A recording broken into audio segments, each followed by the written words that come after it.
তখন তোমার পদ্ধতি আমার সাথে দেখা করো, তোমার স্বামী। রাখো তোমার স্বামী, আমি আর সংসার করবো না, তুমি আমারে তোমার ঘরে তুললা নাও।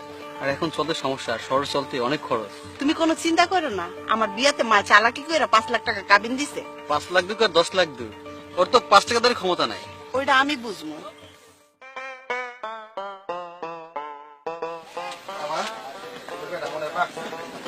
আরে তুমি কই যাও? আমি বাবার বাড়ি চললাম, আমি তোর সংসার আর করবো না। বৌমা, তুমি এটা কি কইলা? আমার রাসেল কি করছে? বাবা, তুমি আমারে নিজের হাতে বিয়া করাইছো, তাই আমি তোমারে কোনো কিছু জানাই নাই। বিয়ার পর থেকে আমি ঘরে বউ পাই নাই, কাবিনের টাকা নেওয়ার মানুষ পাইছি।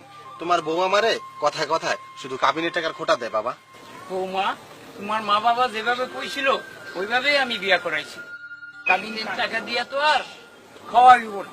তোর সংসার আমি করবো না, আর কাবিনের টাকাও আমি ছাড়বো না, তোর নামে আমি মামলা করবো। যা যা, দেশে আইন আছে, আমার কোনো দোষ না থাকলেও আমি কাবিনের টাকা দিতে যাবো কেন? বাবা, সেই মেয়ে কাবিনের টাকা চিনে, ওই মেয়ের এনে আর যাই হয়, সংসার হয় না বাবা।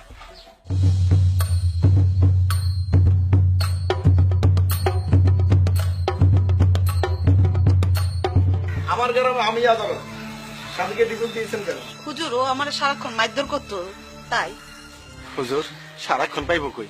আমি তো সকালে কাজে যাইতাম, রাত্রে বাড়িতে যেতাম। যা বলিব সত্য বলিব, সত্য মিথ্যা বলিব না, এই পবিত্র স্থানটি স্পর্শ করে কইতাছি হুজুর। আমার বউরে আমি কোনো অত্যাচার করি নাই। কিন্তু তোমার তো কাবিনের টাকা দিতেই হবে। হুজুর, আমি এই গ্রামের পোলা, আপনি জানেন আমি লেখাপড়া তেমন জানি না। হুজুর, আইনের প্রতি আমার বিশ্বাস আছে, শ্রদ্ধা আছে। তাই হুজুর, এটা কেমন আইন? আমার মন কয় এই আইনের জন্যই আজ আমার সংসার ভাঙছে হুজুর।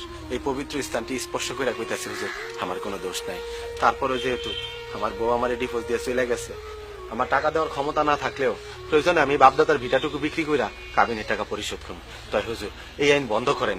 এই আইন বন্ধ না হইলে সংসার ভাঙাও বন্ধ হইব না হুজুর, সংসার ভাঙাও বন্ধ হইব না।